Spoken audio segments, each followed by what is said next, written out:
Hello, I'd like to welcome you all to another one of our seminar events. Thank you so much for coming. We're trying a slightly different layout here, a little more restaurant style. We are again busting the seams of the room. So I really am glad that you guys are seeing the value and enjoying these seminars. I hope so. Thank you friends on Zoom for coming. Just want to remind you that you do have a Q&A feature in Zoom. So if you have questions, please go ahead and type those in. There will be a question answer time at the end. And when we do the question and answer, I will come around with my microphone here. Please speak into the microphone so that our friends on Zoom can hear that. I do need to direct you to our disclaimer slide. It is a note that this presentation is for informational purposes only and not an investment advising session. Mark Twain once said that you should believe nothing of what you hear and only half of what you see. And I kind of feel like these days that's even, you can't even do that. So here at Wealthquest, we are very aware of the need and responsibility to be careful with our clients' sensitive information, as careful as possible.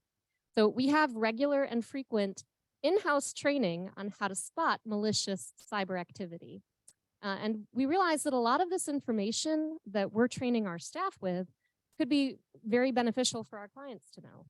So it's our great pleasure to invite a special guest, Professor Nick Perry from Cedarville University. And he's going to speak to us today on cybersecurity strategies to help you protect your digital assets and personal information. Nick joined the faculty of Cedarville in 2022 after working for 14 years in cybersecurity, the cybersecurity industry. He has focused on cyber secure systems for the Department of Defense, as well as other government agencies. He comes to us today as an ambassador of Cedarville University's Center for the Advancement of Cybersecurity, and he will be available after the presentation to provide more information about those exciting opportunities and programs that they have available there, or just to answer any other questions you might have. Please help me to welcome Nick Perry.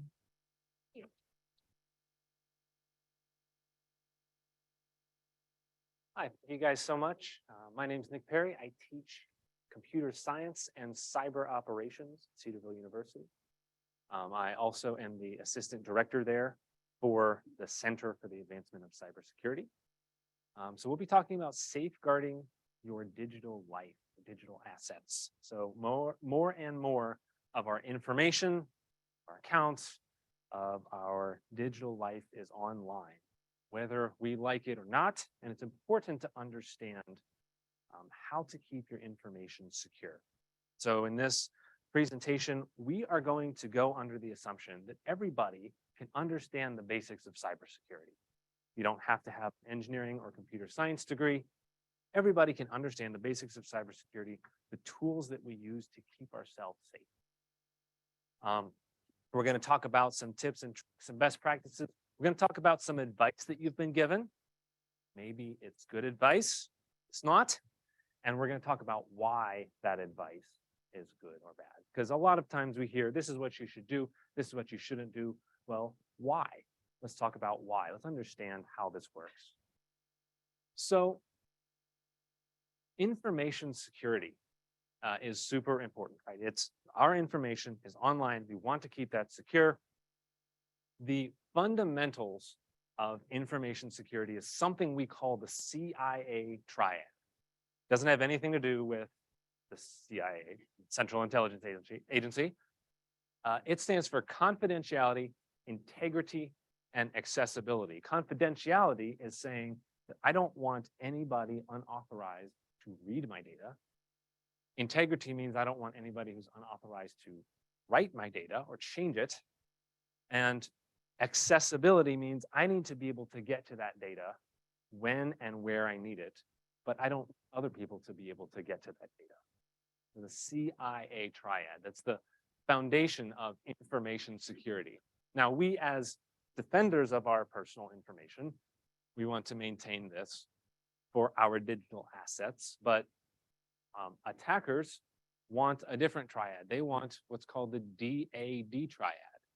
They want to disclose confidential information. They want to alter data that they shouldn't have access to compromise its integrity, and they also want to deny accessibility to data that you should be able to access. So I think one of the more timely examples of a disclosure of confidentiality would be the Discord papers. You've seen this on the news. A few weeks ago, an Air Force reservist decided that he was going to take some classified documents and post them to a public chat server called Discord. That was a disclosure of information that should have been confidential. People who should not have had access to that information now do. And what are we trying to protect, right? We're trying to keep our information confidential, trying to maintain its integrity, trying to keep it accessible. This includes anything from social media accounts, bank accounts, emails. It could be health records. Health records are online too, right? Could be identity information, social security numbers, documents. So there's a lot of our lives and identity online, and people want to either disclose it, alter it, or deny it. Our job is to defend against that. All right, so what's at stake? Well, first and probably top of mind for everybody here is finances. And that's important. A lot of what motivates cybercrime is finances, of course. But reputation is also something that's at stake. If our, say our social media accounts, or say a company's website is defaced, that has reputation ramifications. Take also the example of just what a public relations nightmare it is for a company to have to deal with a data breach. I mean, that happens all the time, but think about the last time you got an email or a call from a company that said, "Oh, hey, we lost all your personal data." Do you trust that company that much anymore? It's a public relations nightmare. It's a reputation problem as well. What else is at stake? Physical safety. I mean, the safety of us and the people we care about can be at stake too. Take, for example, a hospital. A hospital is connected with all sorts of digital systems. If those systems were attacked or failed, there could be physical health ramifications, right? Take airplanes or control tower systems. Take even cars.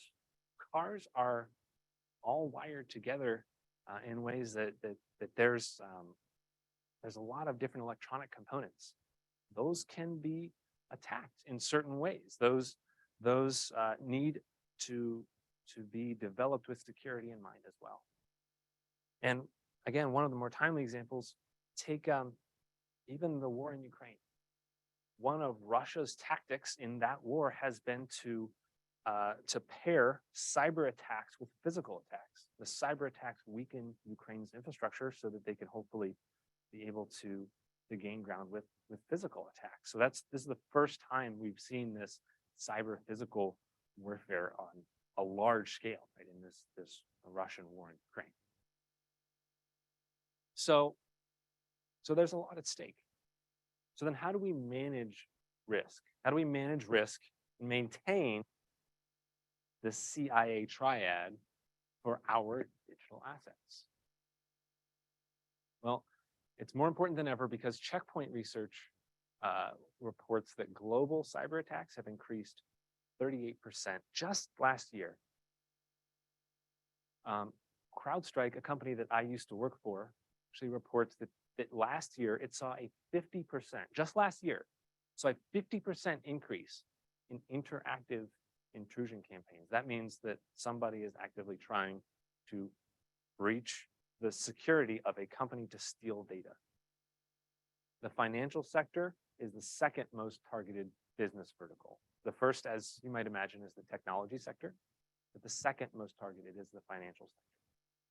So for all of you who are concerned about your finances, your legacy, everybody who works with Wealthquest, this is something that's on your mind, right? You're focused on making sure that you understand how to keep your finances safe. So how do we keep these secure? Okay, so there's a few major areas. The first area is called adversarial thinking. Now, you probably thought I was going to dive into some technical topic right away, but the problem with cybersecurity isn't mainly technical.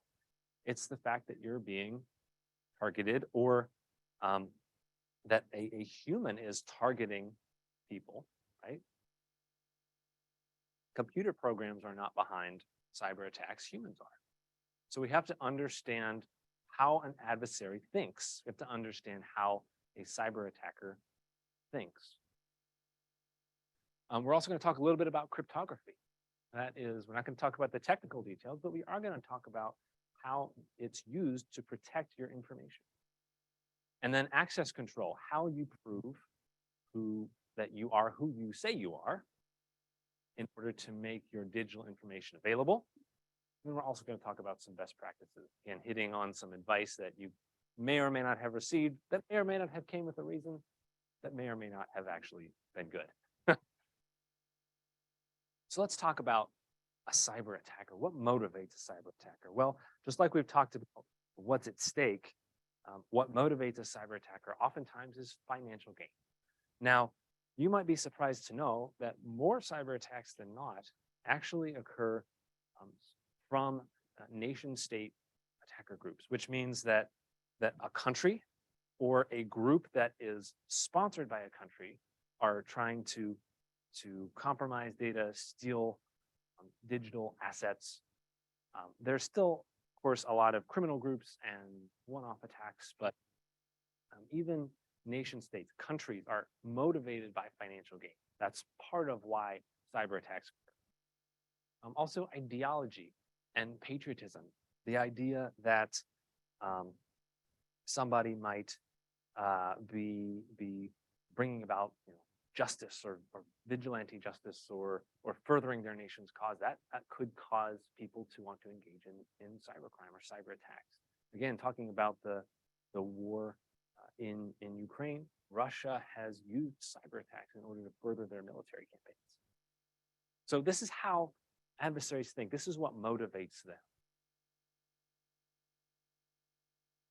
Now, how do attackers think? What goes through cyber criminals' mind? Okay, first of all, they understand technology. And you know what? We can too. Don't have to understand all the technical details to understand the basics and understand how to protect yourself. Also, attackers, they have unconventional perspectives. This is something that is a little bit more difficult to develop because an attacker thinks not, how is this supposed to work? An attacker thinks, how can I break this? How can I get around the defenses? So that's what goes through the mind of an attacker. And when we teach students at the university how to think like an adversary, adversarial thinking, we teach them to think, how can I break these defenses? How can I get around these defenses? What should be in place that's not? And then it's a game, right? They reason strategically. A lot of times, a cyber attacker will not target you or me specifically. They won't just target an average person necessarily. That doesn't provide enough of a payoff, right? Usually, people like you and me will be sort of targets of more blanket attacks, right? It's a numbers game. We're going to be talking about phishing. So say somebody sends 10,000 phishing emails. Well, maybe 1,000 of those people open them up. Maybe 100 of those people click on the link. Maybe 10 of the people who clicked on the link actually fall for the attack. Sending 10,000 emails is not that hard. So if you can get 10 people who fall for the attack because you sent 10,000 emails, that's a really good payoff, right? The way to defend against this type of sort of blanket attack, the analogy I use is keep the front porch light on. If you're concerned about burglary in your house, what do you do? At night, the easiest thing to do is turn your porch light on. Because if every other house is dark and yours isn't, you're going to be the least likely target for an attacker. It's the easiest thing you can do, but it's one of the most effective. So in these types of sort of blanket strategic numbers attacks, phishing is one of the biggest ones. We need to turn the porch light on, meaning that we understand how phishing works. We sort of have a healthy skepticism, and we don't fall prey to sort of the easiest of attacks. All right, so we looked at how adversaries think. Let's talk about how cryptography protects us. Now, again, don't need to go into all the mathematical details. And in fact, I don't even want to talk about all the mathematical details.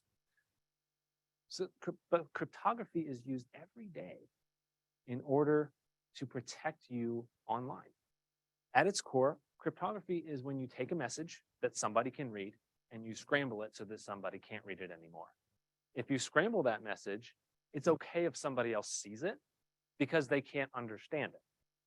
So if I take a message, if I take a sentence, you can read it, I can read it, we all can read it, and I scramble that message, and now it's a bunch of nonsense. I can send that message somewhere and somebody could potentially see that, and that's okay. I'm okay with that.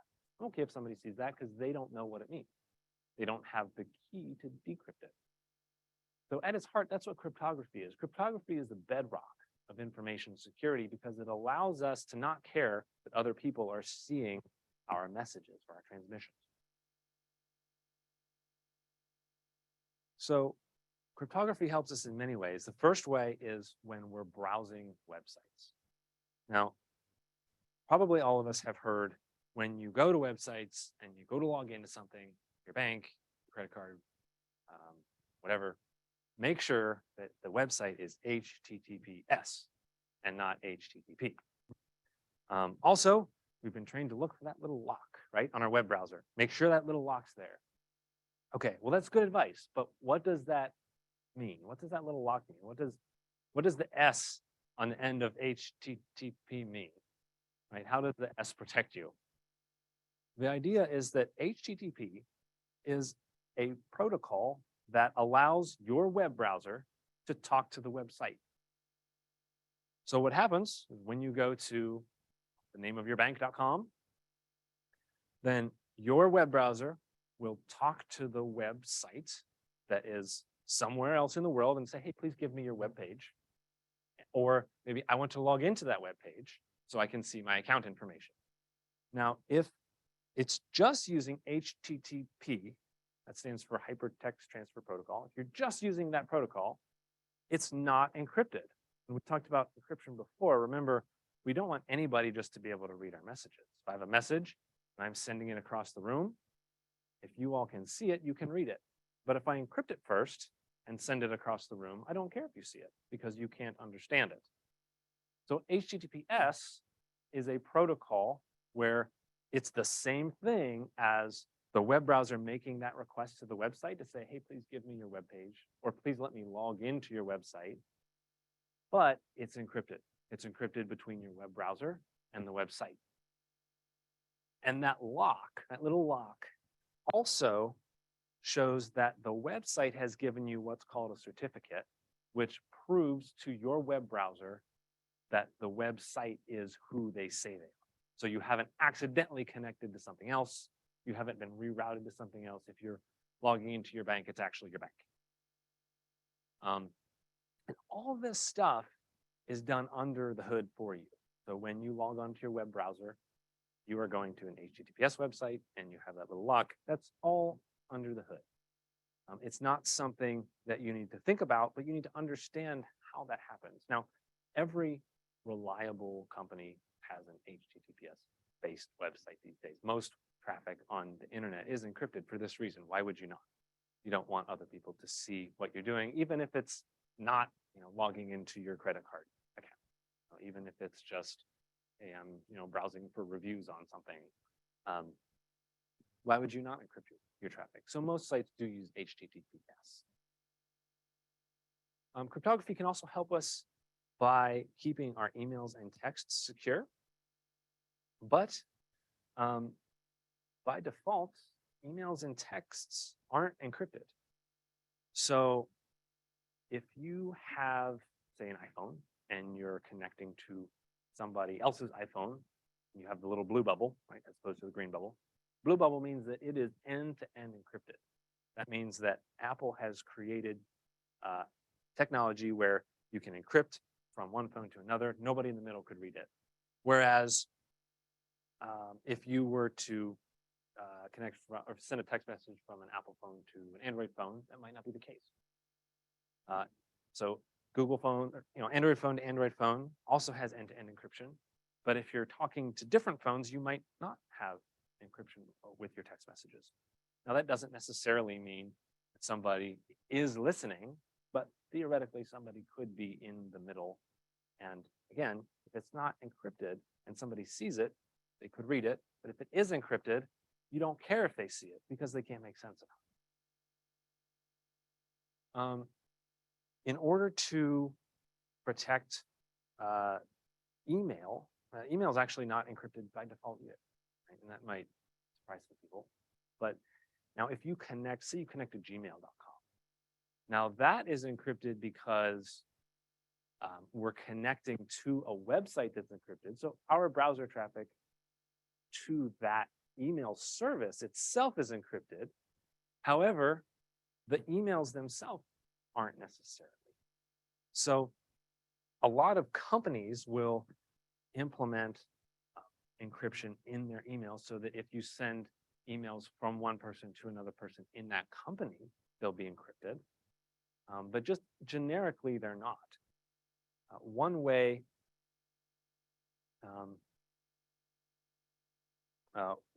that you can sort of get around this or solve this problem, if you're really concerned about information that you're sending over email, is say say it's tax season, just finished tax season. You're talking to your CPA, you're sending them sensitive financial documents. Instead of sending them over email, which may not be encrypted, you could use some sort of secure file upload system. That's why a lot of times these days, if CPAs are doing your taxes, they'll ask for documentation. They'll say, please upload this to our website. And so that connection to their website is HTTPS, so that's secure. And then they store it securely in an encrypted way. And so that's a better option than necessarily just emailing them sensitive documents, because the email may or may not be encrypted. And hard drive encryption is also something to think about too. Now, if you have a computer that the hard drive is not encrypted, now it's in Windows, the feature is called BitLocker. You ever have heard of that feature? A lot of companies will require people to have BitLocker enabled. That means that the hard drive, the component which stores all the data in your computer, it's encrypted.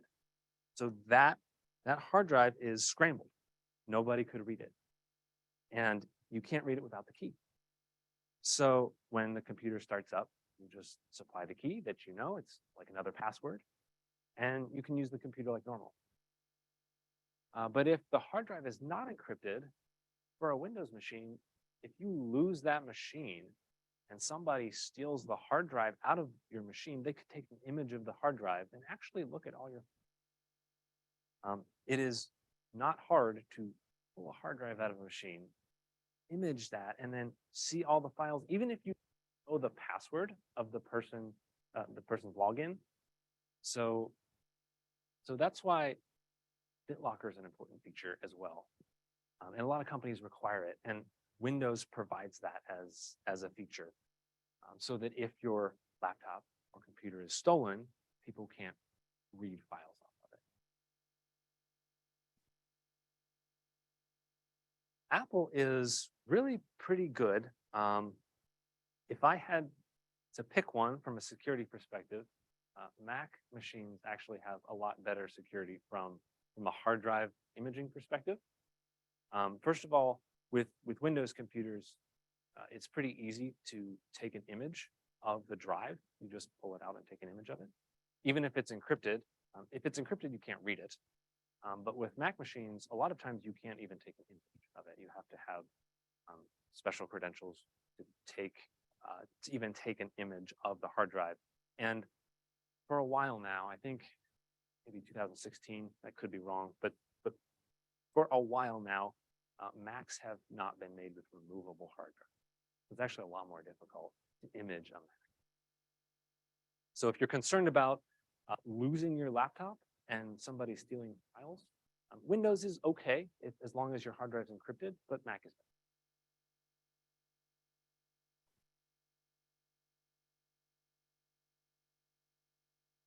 better. Right. Oh, and one thing I did want to hit real quick, I'm gonna go back here. We talked about browsing secure websites. Question you might have that I've gotten before: is public Wi-Fi dangerous?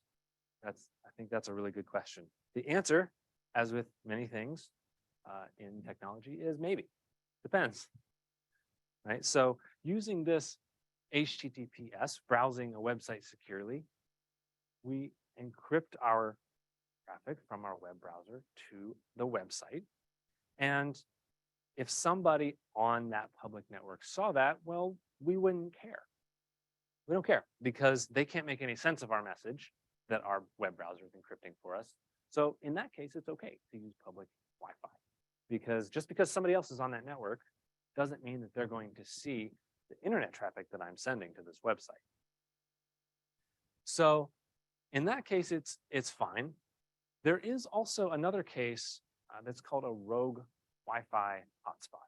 This is when somebody impersonates free Wi-Fi. So if you're using legitimate free Wi-Fi, if I go to Starbucks, sit down, use their internet, that's fine. If I go to Starbucks and somebody has set up their own Wi-Fi that looks like Starbucks free Wi-Fi, that's where I can get into a little bit of trouble. Maybe Starbucks Wi-Fi is called Starbucks Wi-Fi free. Maybe they set up a network called free Starbucks Wi-Fi. It looks just about the same. But if you connect to that network, they, instead of being on the same network as you and being able to see your encrypted traffic, which you don't care about because it's encrypted, they are actually between you and the website. So you're, instead of you making a request to the website, you're making a request to the website through their Wi-Fi hotspot. So that's called a man-in-the-middle attack, when somebody situates themselves in the network between you and the website you're trying to access. And that's actually where you run into problems. You can lose information, or the attacker could actually modify information that's coming back to your web browser. So they could actually change the web page as it's coming back to you from the website. So that's where you get into trouble with free Wi-Fi. It's not that free Wi-Fi is inherently dangerous. It's that if you connect to the wrong network, it can be dangerous. So when you go to Starbucks or the airport or wherever has free Wi-Fi, usually what I do is I just use my mobile hotspot on my phone. A lot of times phones will have share my, my connection. You know that you're the only person connecting to that, and you know what the name is. You know it's not some rogue hotspot. So I usually use my phone if I have to go to the airport or something like that, and I connect my laptop to it. All right. We're doing a lot of time here. Doing good.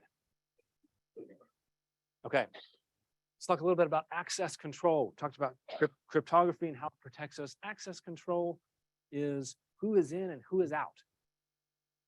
Right? So how do you prove that you are who you say you are? Okay, well, I know you're who you say you are. You know who I say I am. But how do you prove it to a computer? How do you prove it to a website? There's 3 ways. You can have something you know, something you have, or something you are. So if I'm logging into my bank's website and I want to prove I am who I say I am, what is something that I know? Can anybody think of an example of something I know that could prove I am who I say I am?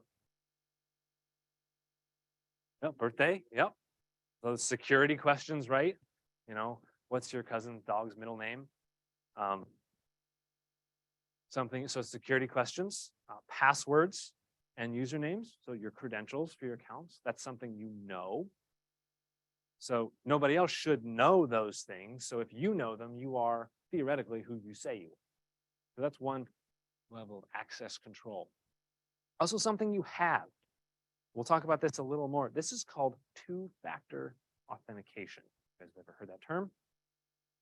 It's when you log into a site and you type in the correct password because it's something you know, so you're proving who you are. But maybe you just got a new laptop, or maybe you're in a location that you haven't been at before. And it says, oh, ho, not so fast. I want you to prove that you are who you say you are because I'm going to text you a code. And then you put the code in. You might think, well, how does that prove anything? What it is actually proving is that you have something. You have your phone. You should be the only person who has your phone. So if you know something that only you should know, aka the password, and you have something that only you should have, aka your phone, that's two factors of authentication, something you know, something you have. So that's better than just password. The third way that you can prove who you are, you say you are, is by something that's intrinsic to you, something that you are. Can anybody think of an access control method that relies on something you are? Fingerprints, absolutely. Biometric scanners. What did Apple put on iPhones a few years ago? Face ID. That is an access control method based on who you are or something you are. Nobody else should have your face. Nobody else should have your fingerprints.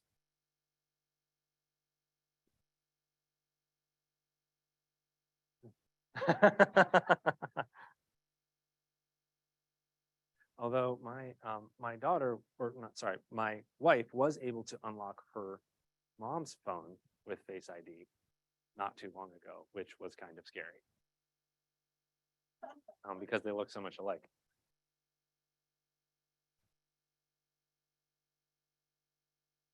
All right. So almost everybody I talked to before the presentation asked about phishing or talked about phishing in some way. So we'll talk about that. What is phishing? It's essentially where somebody tries to pretend like there's somebody they're not to get information from you or steal information. That can come in the form of calls, texts, emails. The image is that you're phishing, you're trying to get a bite, trying to trick somebody. It's a form of what's called social engineering. Humans continue to be the weakest point in all of cybersecurity because we're fallible. We can be convinced of things, we can be tricked. Even the most savvy of us are not perfect. So the dangers of phishing. So you get an email. That email says, hey, we're from your bank. Your account's been compromised.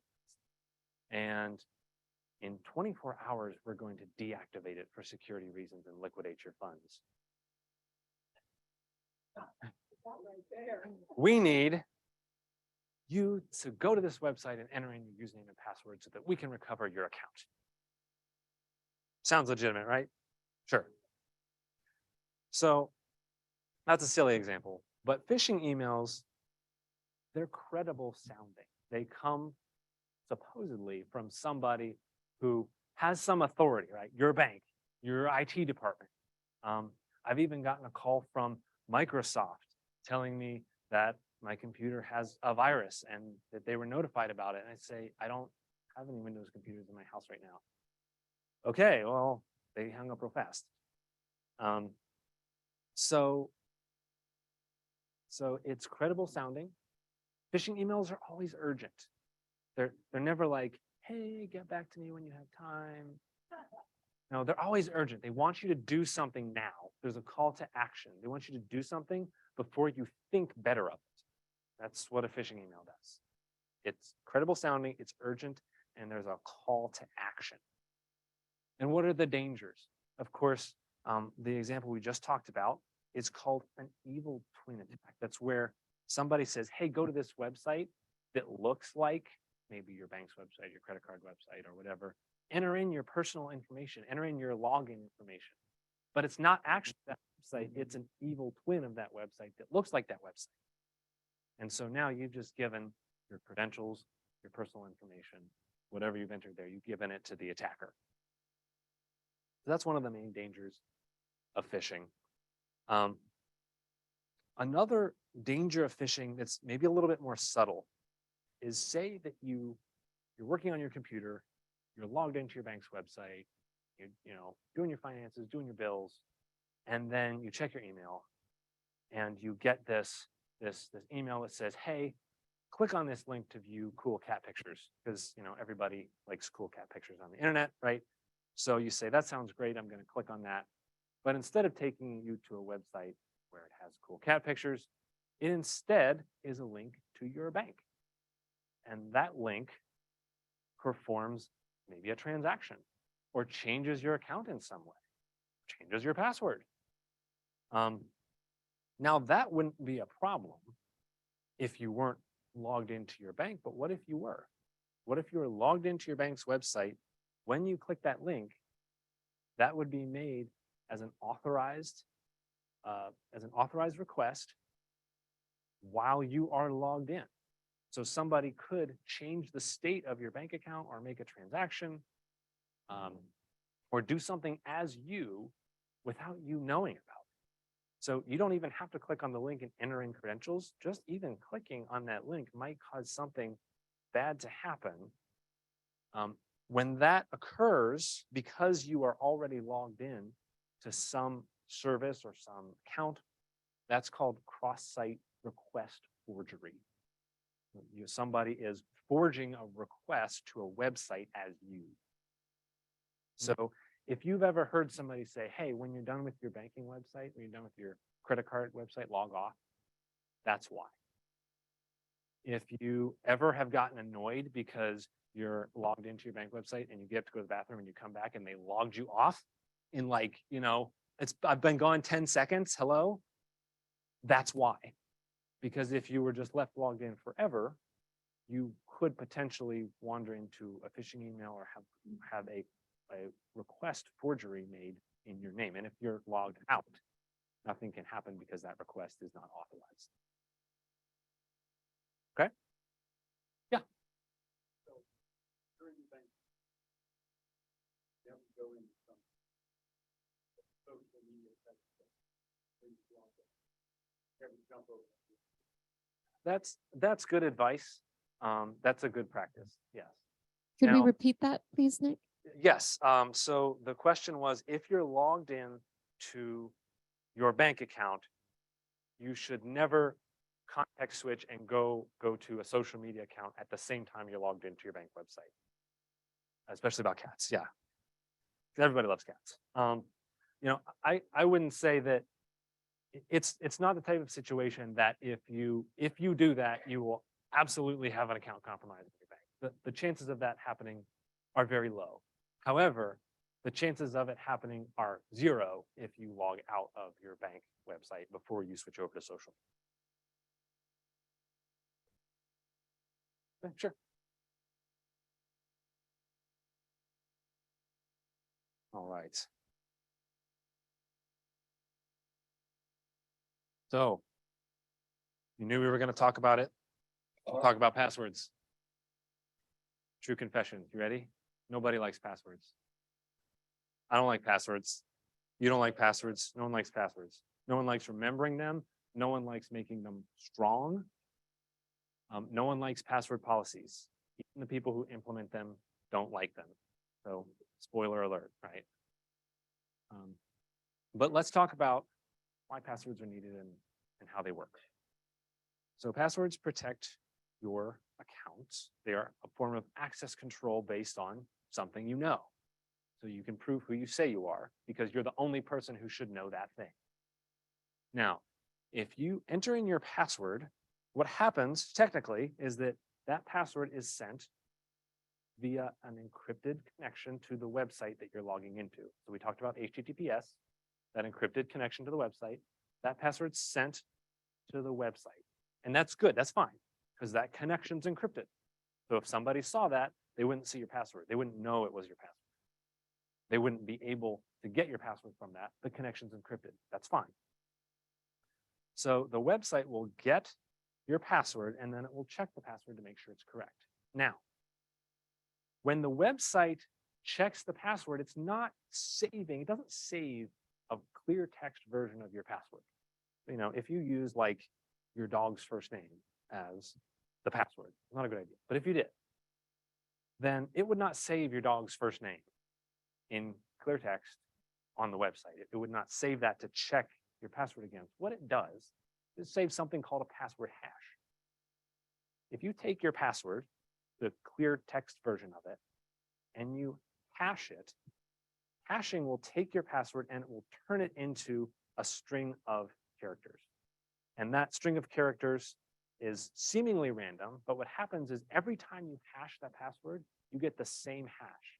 So I take the word rover and I hash it, and I hash it again, and I hash it again. I get the same hash every time. So I can always take the password and get the hash, but I can never take the hash and get the password back out of it. It's a one-way operation. That you log into their website, they actually store your password hash. So if somebody stole that, somebody breached their defenses and stole everybody's passwords, they wouldn't actually have your passwords, they would have your password hashes. So they can't get your clear text password out of that directly. So that's good. It's good, right? So that gives us some hope here that if somebody, you know, if you get an email that says, hey, we lost all your data, I'm sorry. First of all, that could be a phishing email, but if it's not, then you say, well, I don't really trust you anymore. I'm going to go change my passwords. That's a good idea. But now you know that your password isn't immediately in the hands of an attacker. Right? It's not like they got that clear text password right away. They got a hash of your password and they have some work to do. They need to figure out what your password is based on the hash. Now remember, you can't back it out. You can't start with the hash and get a password. You have to do what's called password cracking. That is taking a list of words and taking the hash of each and every one and then match with the one they have. When the hash matches, they have found your clear text password. So if my clear text password is Rover, the first name of my dog, you know,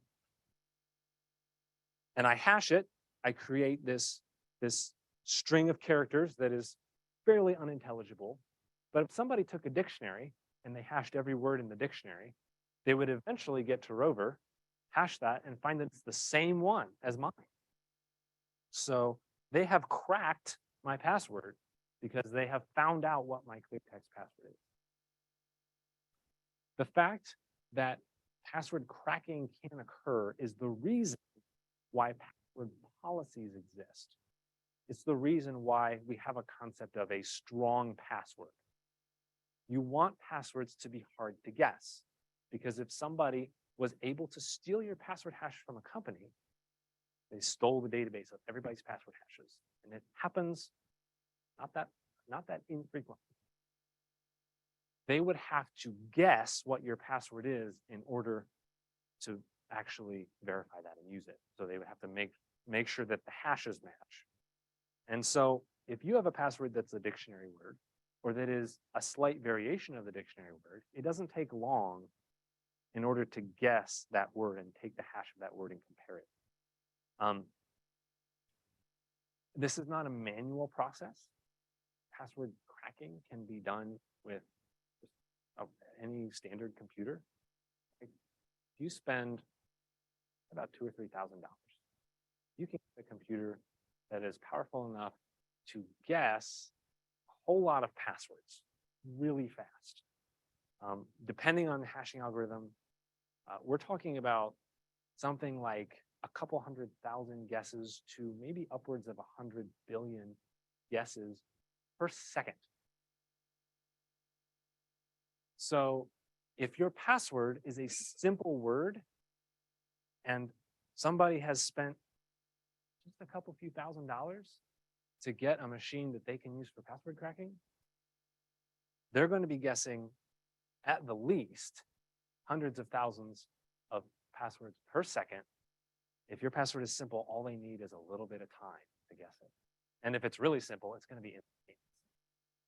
So password policies where you say, hey, it has to be 15 characters. It has to have an uppercase and a lowercase and a symbol and a Chinese character. And, you know, all those things are made so that it's really hard to guess that password. So that statistically, it would take billions or trillions or quadrillions of years for somebody, even with the best hardware, to guess your password if they're trying to crack it. So that's one of the most common ways that passwords are stolen. We've also talked about evil twin attacks where you have the phishing email and they trick you into actually just giving them your credentials. That's called an evil twin attack. And then there's just very simple, non-technical social engineering. Somebody, again, calls you, hey, I'm from Microsoft. I have a notification that your computer has a virus, and I need you to give me your password to your computer so I can go in and clean it for you. That's social engineering. They're trying to trick you into divulging what you know, that access control, that thing that you know that proves who you are, who you say you are.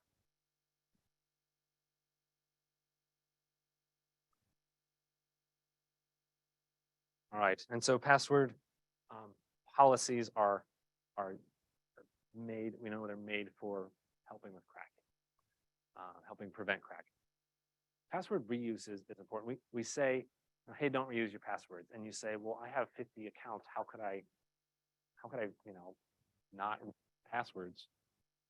The problem with password reuse is, say somebody does get you that password hash for Facebook, whatever.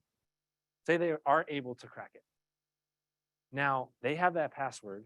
If you use that password that you used on Facebook, if you use it for your email and your banking website and Amazon and your credit card, how long do you think it's going to take before that person tries your username and that password on every other account service known to man? It's going to happen right away. As soon as they get your password, they're going to say, let me try this everywhere else. And so with password reuse, the problem is there's this chain of services that you are subscribed to. If you use the same password, the weakest link in that chain is going to cause a downfall of all the other ones.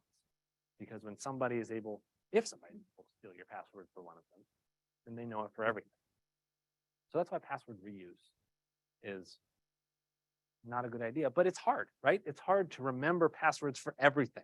That's, again, it goes back to the fact that nobody likes passwords. Nobody likes remembering them because we can. You know, I feel like more often than not, you're faced with a login and you look at it and you're like, I have no idea what my password is. And you do the little, I forgot my password thing. And that happens a lot, right? Because we can't remember all our passwords for all our accounts. Now, you could use something called a password manager. That helps in some circumstances. That it's good with an asterisk and a caveat. What a password manager does says, I'm going to have this encrypted vault. And remember, encryption means that no one else can read it. And if they see it, they don't know what it means. So I'm going to have this encrypted vault. And I'm going to store all passwords in there. Your password to Facebook, password to credit card, password to bank. And all those passwords are stored in there. You only have to remember one password in order to decrypt that whole encrypted vault of all your passwords. Now that's nice because that password manager allows you to have different passwords for everything because you don't need to remember them. And it allows you to have strong passwords for everything because you don't need to remember. And that's good, right? Because we don't like remembering passwords. The weak spot about password managers is that one password that encrypts everything else. That needs to be really, really good. And also, the service that is providing that password management needs to be really, really good. Right? Because if somebody takes that encrypted vault and cracks the password to that vault, now they have access to all your passwords. So again, password managers can help, but asterisk, asterisk, star, star, caveat, that can happen. That actually did happen. A company called LastPass, who is a password management service, late last year, they sent out a notification to all their customers saying, hey, we lost backup copies of the encrypted password vaults. Whoops. And it's like, come on, guys, you had one job. So somebody somewhere, as we speak, has a bunch of computers in their basement and they're trying to crack all of the last pass encrypted vaults, right? And they've probably done it with some of them. But if you have a good password on your vault, then it's going to take them billions or trillions or quadrillions of years till they get to the point where they could guess that password. So in a situation where somebody says, hey, we lost the password hashes to your account, you say, okay, well, I'm going to change the password. If a password manager loses your vault, what do you have to do? What passwords do you have to change? All of them, right? So that's again, star caveat. Password managers can help. And you might not remember what they are. So it's a long and tedious process.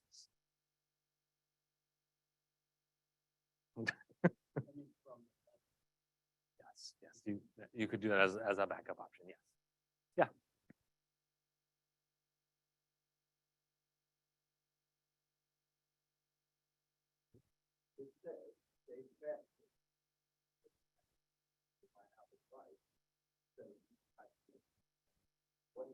Yes, so that is a password manager service. So that is doing essentially that. So it is there's an encrypted vault or file of passwords that's on your Apple device, and it saves that password in that encrypted vault. It's using your probably your Apple ID credentials in order to encrypt that vault. And so it's storing your passwords in there. And so if your device was somehow compromised, somebody was able to steal that vault and they had your Apple credentials, they could decrypt that and see your passwords. But essentially the password managers are still helpful in those types of services. You have Apple, I'm sure that Microsoft Edge or Internet Explorer does that. I know Chrome does it. Those services are helpful because the danger is usually that we have a bunch of weak passwords that we reuse everywhere. That's usually more of a danger than somebody could theoretically steal my password vault, especially if that password vault password is really good. Bitwarden. I'm not sure I've heard of that one. What is that? Okay, yeah, so there's lots of different password managers.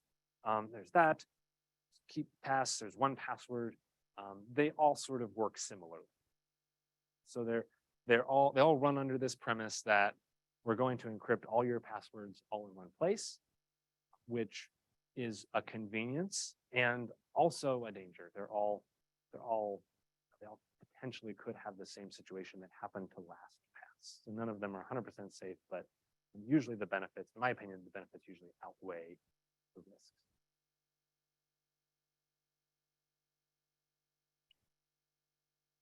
All right.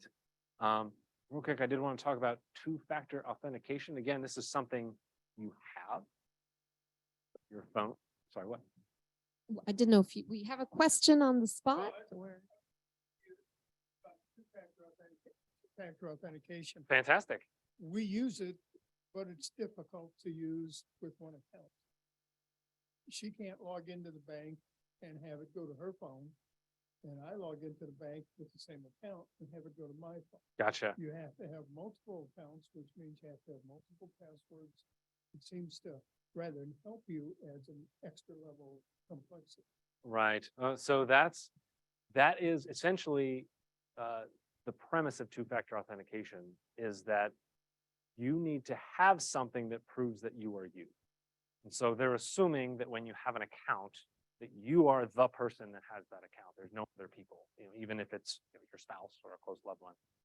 They're assuming you don't share accounts. So if you have your phone, you're proving that you're you in addition to the password. That's the second factor of authentication.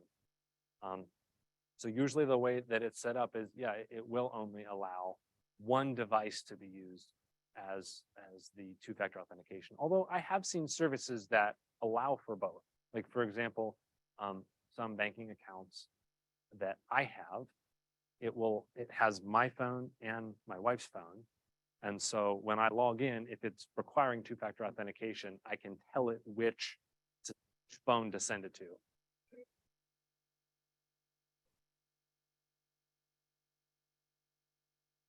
Yes. Yes. Yes, that's a good feature. And so again, you have something you know, which is the password to that site, and something you have, which I guess you're saying you have your email account. Maybe it's saying you have access to your email account. So you're essentially needing two passwords. It's the same thing. Yes, so that is a great feature. And I also wish everybody had it because it is frustrating for spouses when like, hey, you know, we share the same account. We would like to both be able to log into this.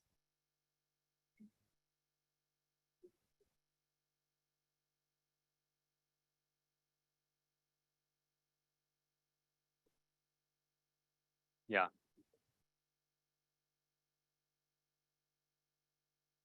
Sure. That's good. Yeah. Yes. Yes. And that keeps people from being able to crack your password. And it will probably, whoever's trying to do it right now, as we speak, it will probably take them billions of years. So they'll never get there.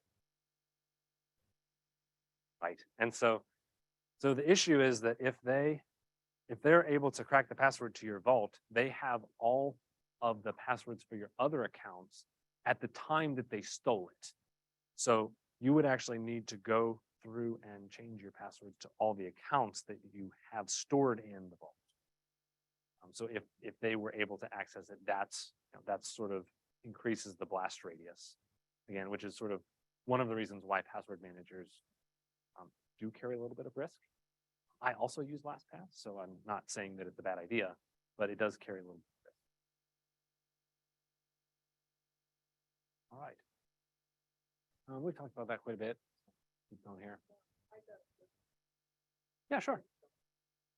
Oh, okay. Well, let's go back and talk about that. So a lot of times, Hey, Nick, can you repeat the question? For the yes. first time? So the question was, what's it talking about a physical dongle for two-factor authentication? A lot of times these days, the second factor of authentication is your phone. People will text your phone or it's your email. So sometimes a service or a company will give you a physical dongle, something that you hold and put on your keychain. And that physical dongle will have a number that changes maybe every 60 seconds. And it changes in a deterministic way so that when you log on to your account, you put in your password, and then it says, oh, put in the validation code from your dongle. You look at the physical dongle and it says, you know, my verification code is 1, 2, 3, 4, 5 or something like that. And you put that in. That number being correct verifies that you have that dongle. It's the second factor of authentication. Now that's not used as much anymore because everybody carries a cell phone. So normally it's, hey, I'm going to text your cell phone to prove that you have a cell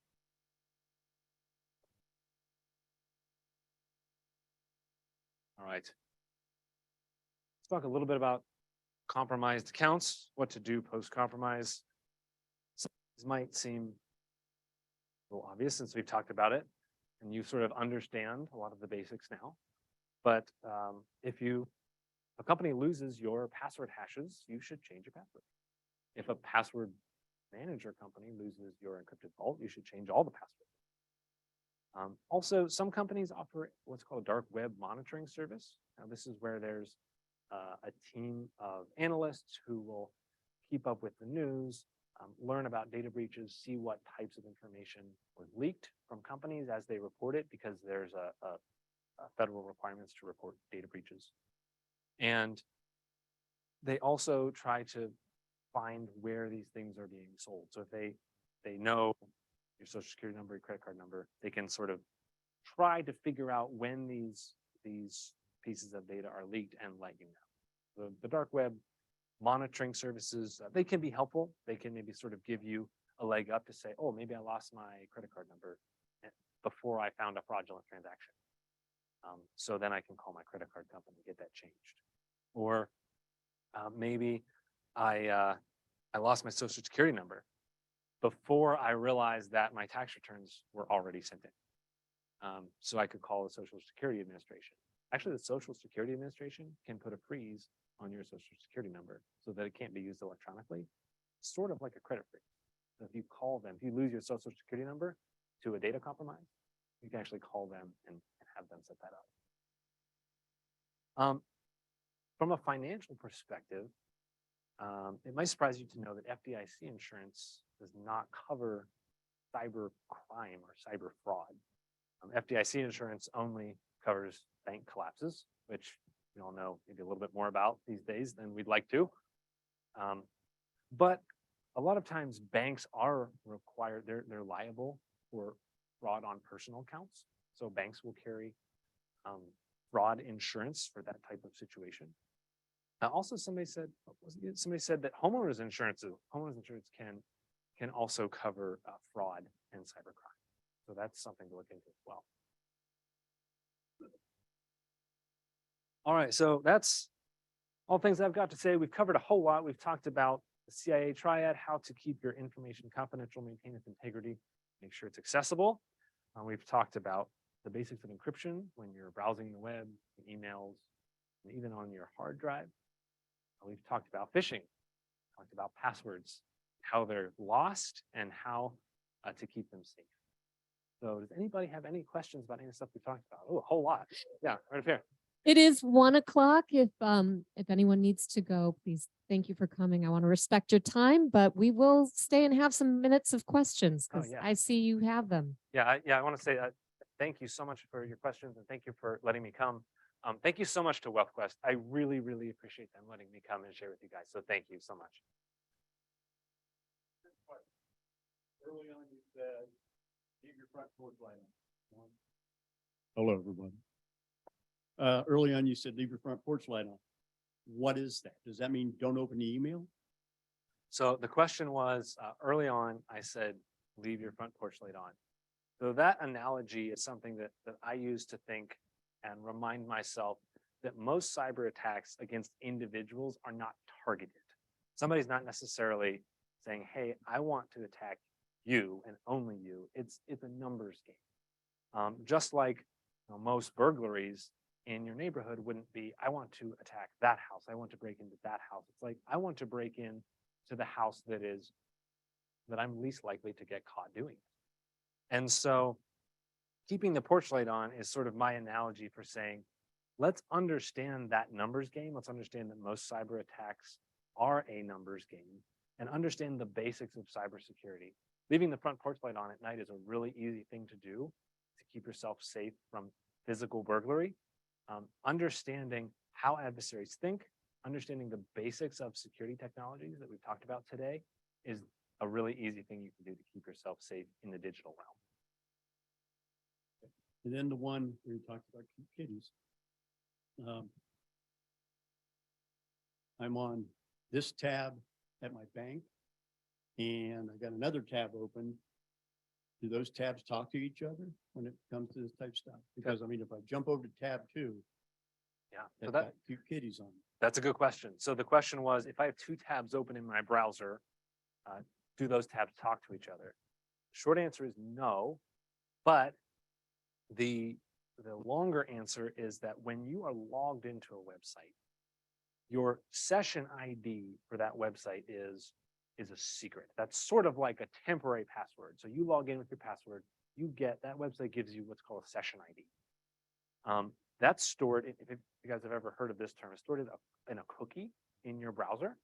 That's local storage on your browser. On your computer, you have the session ID. That session ID lasts for 5 minutes or 10 minutes or however long you are on that session with your bank or credit card or whatever. If you make a request to the bank website during that time, then that cookie will be used, that session ID in that cookie will be used to authenticate you as you. So if you go over to another tab and you click on a link that sends you to the bank website, then you could already be authenticated and it would use that cookie that's stored to send your session ID and say, hey, I'm authenticated because I'm logged in. Having 10 tabs open is not an issue. Correct. So the question, yeah, so the question is having other tabs open while my bank tab is open necessarily a problem? The answer is no. They won't interact with each other. It's not like one website can steal information from the bank tab that is open.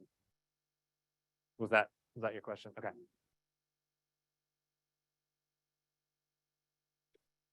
Yes, just start over there and go around. It was just a quick question in Sure. terms of the passwords length of it, sometimes it'll say 8 to 20 characters. Is it more secure if you do like more than like 20 characters versus 8 or not really? So the question is about password policies. Is 20 characters really better than 8, or is 8 good enough? Always the longer the better, always the more complicated the better. A lot of times I find it easier to remember a long phrase or a sentence.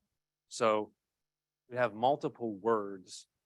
Like if you have a phrase or a song lyric or a quote out of a book, something like that, that might be 20 or 30 characters.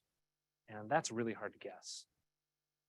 8-character passwords at this point are not good. You need significantly more than that. 12 to 15 is sort of min. They actually I think it was earlier this year, they released hardware that can compute hashes for literally every combination of 8-character and less passwords in, I think it was 48 minutes. So there are no 8-character passwords that are secure with the computing technology that's commercially available today. How much more? Oh, 20 would be, I mean, it would take probably quadrillions of years. So usually reputable companies have password policies that are good. I'd say something along the lines of 12 to 15 characters is reasonable or more. And everybody's different, but yeah, 8-character passwords at this point are never secure, and the more the better. So usually phrases are better than single words.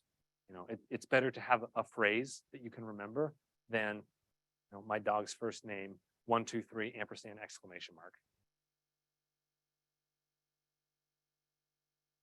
Rover, yeah. And you didn't hear that. Yeah. Login activity, and you see that like Ukraine, Germany, Saudi Arabia, they keep trying to access your computer. What does that mean, and what can you do to help prevent that? So the question is, if you go into your email and you see that there's login attempts from other places in the world, what does that mean, and what can you do to prevent it? Well, first of all, that it's a good sign if there's a login attempt, but it's not successful. Right? So that means that they haven't been able to guess your password, and that's part of what two-factor that's the reason two-factor authentication exists.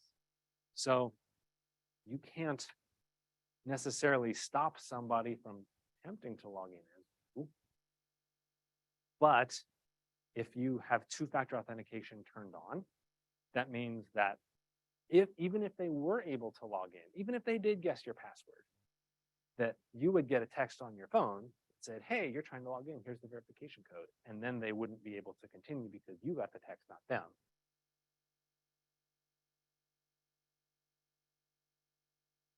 That happens sometimes. I mean, again, it's part of the security, and the fact that somebody is attempting to log in with your email. In fact, somebody knows your email is not surprising.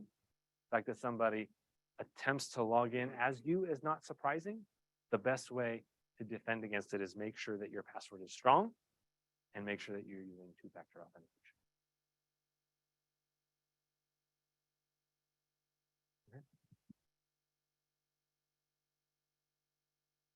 This happened to me when your Facebook has been hacked. What should you do? So if your Facebook has been hacked, that often means that your password has been compromised and somebody's able to log on to your account. So one way to fix that is to change your password. If you are not able to change your password, then it means that they have changed your password for you and your account is essentially gone. So if you're able to change your password, that's a really good way to fix it. And I'm not sure honestly if Facebook has like a number you can call or a way to report a compromised account, but if somebody finds your password and changes it, you can no longer log into your account. Your account is not in your hands, essentially. In my case, I was able to change it quick enough. I had like 3 friends say, hey, I've just been requested to be your friend, but I'm already your friend. So I Fantastic. was able Yeah, to catch it right away. that's good. That's good. Yeah, and again, that is another situation where two-factor authentication is helpful because even if somebody is able to guess or otherwise steal your password, you would be getting that text that says, hey, here's this verification code, not them. So they would not be able to log in even if they did know your password because of that second factor of And authentication. I would assume also to look at that password to see if it's used anywhere else Absolutely. based upon your earlier comment. Yes. Change all Yes. those. Absolutely. If you say, oh, I know I use my Facebook password over here, and you changing your Facebook password because of an account compromised, yes, you should also change that other password. You mentioned BitLocker earlier as a way to encrypt your hard drive. Yes. So in the event your computer, like for a ransom type situation, somebody were to somehow get access and hold your computer for ransom, the best bet is to just wipe it and start over. But if you have BitLocker, does that mean we can't get to the information, tax returns, et cetera, with all that PII? Or once they have access to your computer, regardless if you have BitLocker or any other kind of encryption, they've got access? That's an awesome question. The question was, we were talking about encrypted hard drives, and the question was about ransomware. Can ransomware access information on an encrypted hard drive? Is that a reasonable summary? So the answer is yes, it can. Encryption on hard drives is to protect data at rest. So essentially, if I steal your laptop and I pull the hard drive out and take an image of it, that is what BitLocker was invented to fix. So I won't be able to access the files on that image because they're encrypted at rest. That storage device is encrypted. So I can't get an image of that file and look at it. Now, when your computer is up and running, your drive is accessible BitLocker key. So you say, okay, well, I'm logging in. Here's the BitLocker password. And now the hard drive contents are accessible to any applications that are running on the computer. So that includes ransomware. The ransomware just runs as an application, just like other programs do, and it can read your files and encrypt them and destroy them. So we use the word encryption in both those cases, but they're really 2 different things. The encryption of hard drives is to protect data at rest when the hard drive is powered off, but ransomware could still access it when the computer is powered on. Great question. Yeah. That's a great question. The question is about, what about VPN? VPN stands for Virtual Private Network. A lot of companies will install VPN on people's laptops. So I have a VPN on my school issued laptop. So you connect to it, you enter in your password to your VPN, you authenticate through it somehow, and magically you can access the company's resources where you weren't able to before. What a VPN does is it creates, you can think of it like an encrypted tunnel. When we talked about HTTPS, you make an encrypted connection with one website. Think of a VPN as an encrypted tunnel that all of your network traffic can run through. And so that encrypted tunnel has a start point and an end point. And so the start point is your computer, the client that you use to connect to the VPN, and your traffic is funneled into that encrypted tunnel. And then anybody who looks at that encrypted traffic can't understand it because it's scrambled. The other end of that encrypted tunnel is oftentimes your company's website. So the traffic goes straight from your computer to the company's internal network infrastructure, and it's encrypted the entire way. And so that allows you to, in effect, look like you're sitting in the company's network, because you have that encrypted tunnel into it, and nothing that's being sent to or from is in the clear. So VPNs can actually be used to circumvent some of the dangers of public Wi-Fi. We talked about using mobile hotspots to solve that problem. VPNs can actually solve that problem too. You can purchase commercial VPNs as well, which will start the encrypted tunnel on your computer, and maybe it ends, somewhere in Europe. And so, it comes out and you access the website from there. And so essentially it's redirecting your traffic through an encrypted tunnel, and nobody on your network can read any of the traffic that's going in or out of the tunnel. So VPNs are used by companies to solve that problem of public Wi-Fi. They can also be purchased by individuals, or there's some free ones that you can download as well. Nick, we have a question here from one of our online viewers. The question is, I have a debit card that I plan on using in Germany at their ATMs to get euros. It accesses a Schwab account that I also have on my Wealthquest accounts. Is that a bad idea? Question is about debit cards and using them overseas. Access information in your Schwab account. So my inclination is that would likely be safe. The finance industry has a lot of very restrictive compliance requirements for their computer networks. Essentially, you're saying that when you use that debit card overseas for your Schwab account, you're essentially saying that you trust the networks to be in compliance with government standards. That you may or may not trust them, but in general, especially for European countries that are friendly to us, that's usually a pretty safe bet. So my inclination is that it would be safe, although I certainly would call Charles Schwab and talk to them about your specific situation.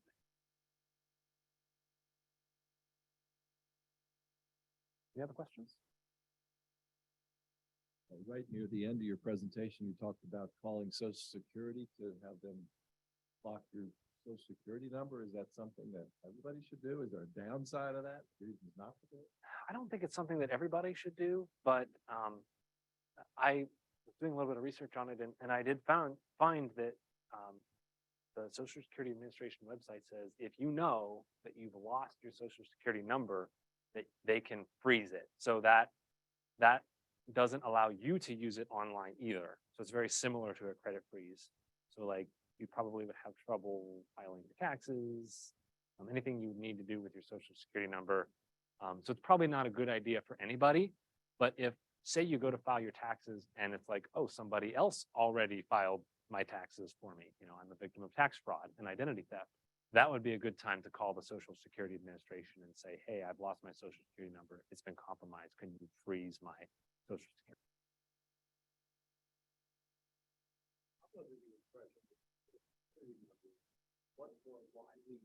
Spread around than we think. I mean, you go to any medical site, the doctor wants you to put in your Social Security, go to a hospital, they want you to put, and that data is accessible to all those people out there.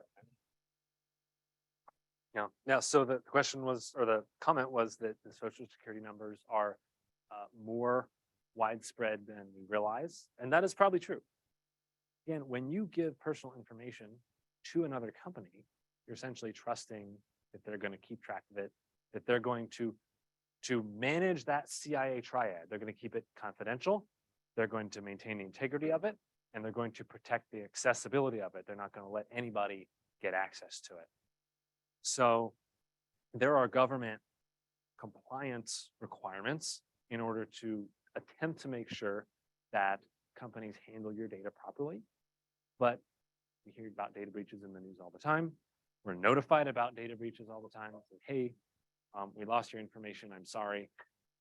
A lot of times when you get those notifications, the data they lost, among it is your Social Security number, right? So yes. So the answer, I guess, was more of a comment than a question, but I agree. That's why we sort of have to understand when we do give out this information, we're trusting in their ability to maintain this CIA triad for our digital asset. Anything else? That's all for the questions, I think. Fantastic. Thank you Well, guys so much. Really appreciate excellent. it. Nick, thank you so very much. Thank you all for coming. I probably am a Nigerian princess with a fortune somewhere, but I'll never know it. So, not worth it. Thank you for coming, and you. we look forward to seeing you next time. All right. Thank you. Appreciate it.